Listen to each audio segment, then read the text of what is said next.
মনে রাখতে হবে আমাদের পাপ যত বড় হোক তার রহমতের দরিয়া তার চাইতেও বড়, ঠিক কিনা? আমাদের গুনাহ আর অন্যায় যদি হয় খালের পানির সমান, বিলের পানির সমান, আল্লাহর দয়া সাগরের পানির সমান। আমাদের অন্যায় আর পাপ যদি হয় পাহাড়ের সমান, আমার রবের দয়া আকাশের সমান, ঠিক কিনা? বিষ্ণু বলেছেন কুল্লুকুম খাত্তাউন ওয়া খায়রুল খাত্তাইন আত-তাওয়াবুন। তোমরা সবাই পাপী। আমরা সবাই কি? আওয়াজ করে বলেন না, আমরা সবাই কি? আমরা যে পাপী এটা বলতে আপনাদের লজ্জা লাগে? আমরা সবাই কি? শুধু কি পাপী? পাপীর ঘরের পাপী, 14 গোষ্ঠী পাপী। আমি পাপী, আমার বাবা পাপী, আমার মা পাপী, আমার দাদা পাপী, আমরা সবাই পাপী।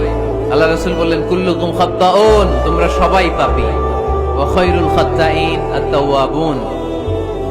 আর এই পাপীদের মধ্যে সবচেয়ে ভালো পাপী ওই পাপী যেই পাপী পাপ করার পরই তওবা করে, ইস্তেগফার করে, ঠিক কিনা?